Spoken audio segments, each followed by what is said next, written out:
Il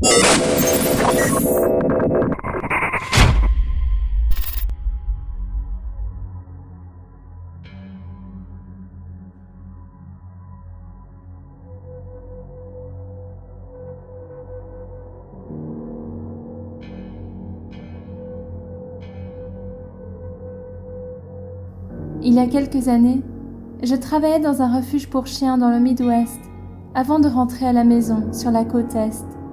C'était un petit refuge, 10 employés maximum, et nous étions tous assez proches. Aucun parmi eux ne me ressemblait. Je suis plus petite que la normale et j'ai des cheveux assez différents par rapport aux autres employés. Donc, il était difficile que quelqu'un ait pu me prendre pour quelqu'un d'autre, ou vice-versa. Aussi, ce refuge était hanté. Nous entendions tous une voix de femme chanter ou crier lorsque nous étions seuls. Presque tout le monde voyait des apparitions étranges quand personne n'était autour d'eux. Bref, cet endroit avait déjà une énergie assez bizarre. Mais les choses sont devenues encore plus étranges. Lors de mes derniers mois à cet endroit, mes collègues ont commencé à m'envoyer des messages bizarres. Ils m'envoyaient des textos pendant mes jours de congé, me demandant pourquoi j'étais au travail et où est-ce que j'avais soudainement disparu. Je répondais que je n'étais pas là-bas, et quand j'y étais, mes collègues sursautaient parfois en me voyant et disaient quelque chose du genre « Quoi ? Mais tu étais dehors il y a 2 secondes, je t'ai vu par la fenêtre. » Ou « Je viens de te voir dans l'entrepôt. Comment t'as fait pour arriver aussi vite ?» Ils n'arrivaient pas à comprendre comment j'avais fait pour aller d'un point A à un point B aussi vite.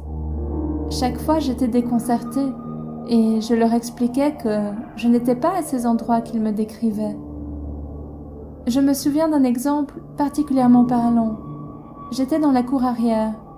La seule porte qui s'y trouve mène à la salle principale d'adoption, puis donne sur une cuisine et quelques salles de réunion. J'entre dans le refuge depuis la cour arrière et vois ma collègue arriver vers moi de l'autre côté. Elle me regarde et pousse un cri surpris.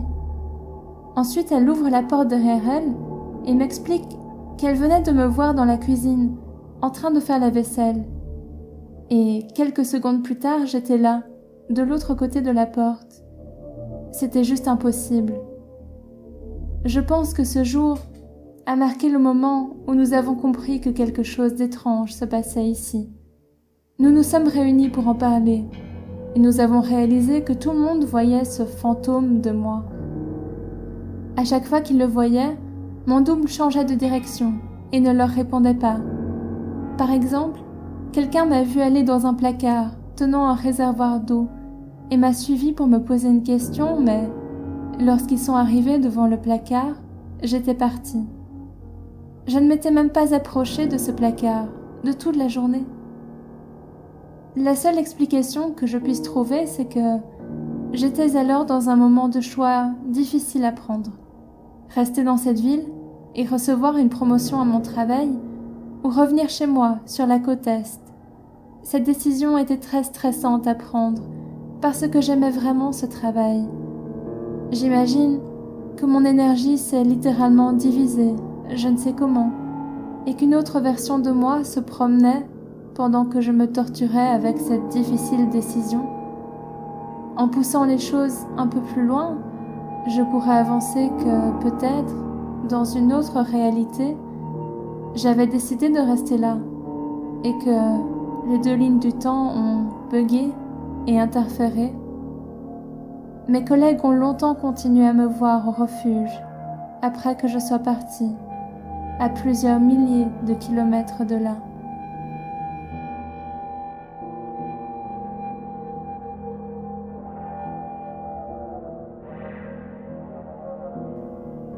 J'ai arrêté de raconter cette histoire parce que personne ne me croit jamais.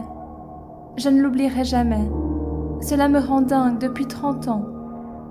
Quand j'étais petit, dans mon collège en Angleterre, vers 1987, un nouvel enfant est arrivé à l'école pour un semestre. Il avait un accent américain et il était roux. Son nom était Lee. Peu de temps avant son départ, il a un jour apporté à l'école ce que nous décririons aujourd'hui comme une tablette, mais elle était très fine, avec un écran teinté brun. Il avait des dessins animés dessus. Il était fou de films et de dessins animés.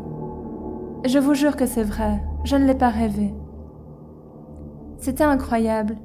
Une foule d'enfants ont vu la tablette et leur réaction était très intéressante parce qu'ils l'aimaient bien et ils en voulaient une aussi.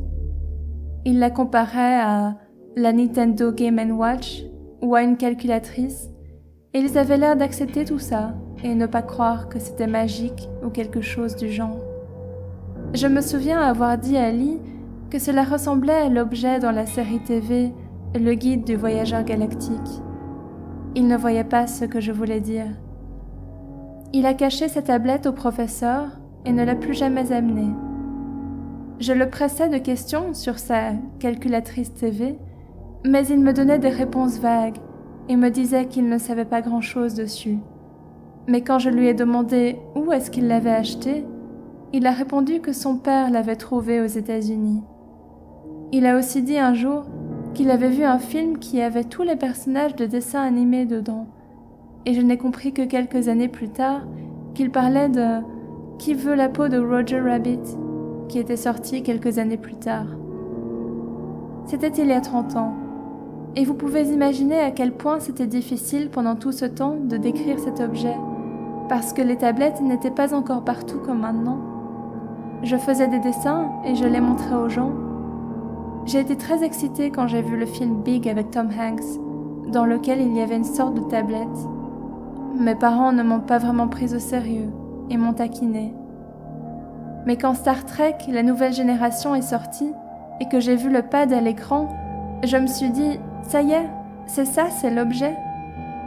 Finalement, la tablette PC est sortie et je me souviens m'être dit « enfin ». L'iPod vidéo a été une confirmation de plus. Aujourd'hui, ça paraît évident qu'il s'agissait d'une tablette, et les gens pensent que mon histoire est fabriquée, que cela tombe trop bien que je parle de tablette dans les années 80 et qu'elle soit aussi populaire aujourd'hui. J'imagine que je pourrais contacter certains des autres enfants sur Facebook pour apporter des preuves, et je suis sûre qu'ils s'en souviendraient. Mais évidemment, personne ne me croit.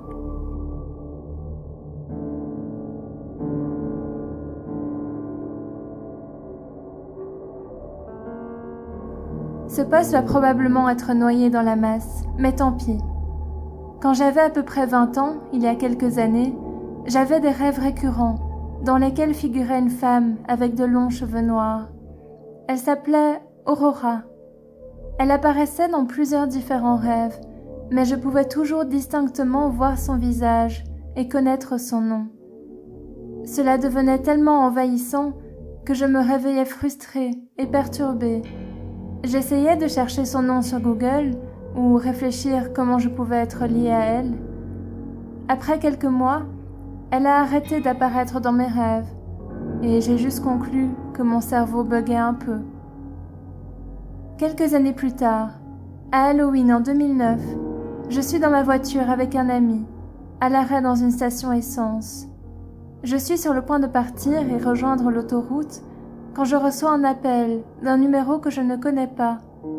J'arrête alors la voiture et réponds, mais il n'y a personne au bout du fil. Quelqu'un derrière moi devenait impatient et klaxonnait. Il décide de me dépasser au lieu d'attendre 2 secondes que je bouge. À la minute où il entre sur l'autoroute, une voiture perd le contrôle de son volant et vient s'emboîter dans celle qui m'avait dépassée. J'appelle tout de suite la police et attends leur arrivée à la station essence.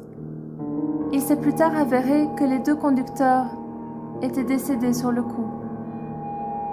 Il n'y a pas de doute que cela aurait pu être moi si je n'avais pas reçu ce coup de téléphone. J'ai essayé de le rappeler quelques heures plus tard, par gratitude et curiosité, mais la sonnerie n'a sonné que 3 fois, et puis l'appel a été redirigé vers la boîte à messages. « Bonjour, vous avez essayé de joindre Aurora. Merci de laisser votre nom et numéro. » Je n'ai jamais eu autant la chair de poule de ma vie. J'essaye d'appeler de nouveau le jour suivant, parce que j'étais complètement perturbée par cette situation. Une femme répond cette fois, et nous parlons. Je lui raconte mon histoire, y compris les rêves que j'ai eus.